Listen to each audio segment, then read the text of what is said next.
Hi viewers, welcome to my YouTube channel Sathya creation. So இன்னைக்கு வீடியோவில் நம்ம என்ன பார்க்க போகிறோம் அப்படின்னா, மக்கள் தலைவர் எம்ஜிஆர் அவர்கள் நடிப்பில் வெளிவந்த மூன்றாவது திரைப்படம் தட்சயக்னம் 1938 வெளியானது. ஸோ இந்த திரைப்படத்தை பற்றின சுவாரஸ்யமான தகவலையும் இதோட கதை என்னன்றதை இந்த வீடியோவில் நம்ம பார்க்கலாம். வீடியோக்குள்ளே போகிறதுக்கு முன்னாடி இந்த சேனலை சப்ஸ்கிரைப் பண்ணாதவங்க ப்ளீஸ் சப்ஸ்கிரைப் பண்ணுங்கள், கமெண்ட் பண்ணுங்கள், இந்த வீடியோ பிடிச்சிருந்தால் லைக் பண்ணுங்கள், ஷேர் பண்ணுங்கள். ஸோ வாங்க வீடியோக்குள்ளே போகலாம்.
தட்சயக்னம் ராஜா சந்திரசேகர் இயக்கத்தில் 1938 மார்ச் மாதம் 31 வெளியான திரைப்படம்.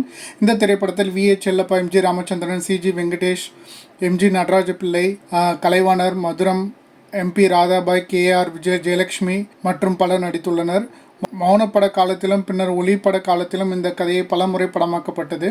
1920 மௌன மொழி படமாக எடுக்கப்பட்ட முதல் படம் சதி பார்வதி. பிறகு 1922 மதன் தியேட்டர் சார்பில் தயாரிக்கப்பட்ட படம் சதி. இந்த கதை பலமுறை மௌன மொழி படங்களாக வெளிவந்திருந்தாலும் தட்சயக்னம் என்ற பெயரில் வெளிவந்த முதல் பேசும் படம் இதுதான். பிறகு 1941 தெலுங்கு திரைப்பட தயாரிப்பாளர் சித்ரபாபு நாராயணமூர்த்தி தெலுங்கு பதிப்பு உருவாக்கினார். பிறகு 1962 மற்றொரு தெலுங்கு திரைப்படமாக இதே பெயரில் டி. ராமராவ், தேவிகா, எஸ்.வி. ரங்காராவ், கண்ணம்பா நடிப்பில் வெளிவந்தது.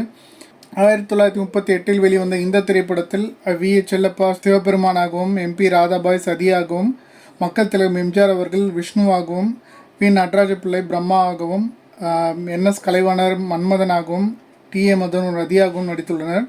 இந்த திரைப்படத்தின் கதாநாயகன் வி. செல்லப்பா. மக்கள் தலைவர் எம்ஜிஆர் அவர்கள் சதி லீலாவதி இரு சகோதரர்களுக்கு அடுத்து மூன்றாவது திரைப்படமாக வெளிவந்தது தட்சயக்னம். பிரம்மாவின் மகன்களில் ஒருவனான தட்சன் நீண்ட கால தவத்தின் பெயரால் அன்னை பராசக்தியை தனக்கு மகளாக பிறக்க வேண்டும் என்று கடும் தவம் செய்து வருகிறான். அவனது தவத்தின் பெயரால் அன்னை பராசக்தியை சதி என்ற பெயரில் வளர்ந்திருக்கிறாள். தட்சனின் மகளான சதி தாட்சாயினி என்ற பெயராலும் அழைக்கப்படுகிறாள். சிறு வயதிலிருந்தே சிவனின் மீது பக்தி கொண்ட தாட்சாயினி சிவபெருமானை தனக்கு கணவராக வர வேண்டும் என்று வேண்டுகிறாள். தனது தந்தையின் விருப்பத்திற்கு எதிராக சிவபெருமானை திருமணம் செய்து கொள்கிறாள் தாட்சாயினி. சிவபெருமான் தனது மருமகனாக இருந்தாலும் அவருக்கு மதிப்பு அளிக்காமல் சிவபெருமானை விட தானே உயர்ந்தவன் என்ற கர்வத்தில் இருக்கிறான் தட்சன். சிவபெருமானை தனது பரம எதிரியாக கருதுகிறான். சிவபெருமானுக்கு எதிராக ஒரு மிகப்பெரிய யாகம் ஒன்றை செய்கிறான் தட்சன். சிவனை தவிர மற்ற தேவாதி தேவர்களையும் ரிஷிகளையும் யாகத்திற்கு அழைப்பு விடுத்த தட்சன் சிவபெருமானை அழைக்கவில்லை. இதனை அறிந்த தாட்சாயினி தன்னையும் தன் கணவரையும் அழைக்காமல் யாகம் நடத்தும் தட்சனிடம் சென்று அவனது தவறை கேட்டு வருகிறேன் என்று சொல்கிறாள் தாட்சாயினி. ஆனால் அங்கு நீ செல்ல வேண்டாம், அங்கு சென்றால் அவமானப்பட்டுதான் திரும்பி வருவாய் என்று சொல்கிறார் சிவபெருமான். கணவனின் பேச்சை மீறி தாட்சாயினி தன் தந்தையின் யாகத்தை தடுத்து நிறுத்தி அவனது தவறை சுட்டிக்காட்ட நினைக்கின்றாள் தாட்சாயினி. ஆனால் தன் மகள் என்று பாராமல் அவமானப்படுத்துகிறான் தட்சன். தந்தையின் இந்த நெறிகட்ட செயலால் யாகம் அழியட்டும் என்று கூறி தன்னை யாக வேள்வியில் தீயிற்கு இரையாக்குகிறாள் தாட்சாயினி. கோபம் கொண்ட சிவபெருமான் கண்கள் சிவக்க அண்ட மதிர ருத்ர தாண்டவம் ஆடுகின்றார். அவரது வேர்வை துளியிலிருந்து அவதரிக்கின்றார் வீரபத்ரன். தட்சனின் யாகத்தை அழித்து அவனை கொன்று வர சொல்லி ஆணையிடுகிறார் சிவபெருமான். வீரத்தின் சுரூபமான வீரபத்ரன் யாகத்தை நிறுத்தி தட்சனின் தலையை வெட்டி வீழ்த்துகின்றார். தட்சனின் மனைவியான பிரசூதி மும்மூர்த்திகளான சிவபெருமான், விஷ்ணு, பிரம்மாவிடம் தன் கணவரை மீட்டு தருமாறு வேண்டுகிறாள். பதிபக்தையான பிரசுதியின் வேண்டுகோளுக்கு இணங்கி சிவபெருமான் தட்சனையும் தேவர்களையும் புனர்ஜென்மம் அளிக்கின்றார். தலை துண்டிக்கப்பட்ட தட்சனுக்கு ஆட்டு தலை பொருத்தப்படுகிறது. தனது தவறை உணர்ந்த தட்சன் தனது ஆணவம் அழிந்து சிவபெருமானிடம் மன்னிப்பு கேட்கின்றான். எரிந்த சதியின் உடலை சுமந்த சிவபெருமான் தனது மனைவியின் பிரிவை தாங்காமல் ருத்த தாண்டம் அடைகின்றார். இதனால் உலகம் அழியும் நிலை ஏற்படுகிறது. அங்கு எல்லா தேவர்களும் முனிவர்களும் தோன்றுகின்றனர். விஷ்ணுவின் சக்கரம் தாட்சாயனின் உடலை பல பாகங்களாக வெட்டி பூமியின் பல பகுதிகளில் விழுந்து சக்தி பீடங்களாக மாறுகின்றனர். இதுதான் இந்த திரைப்படத்தின் கதை.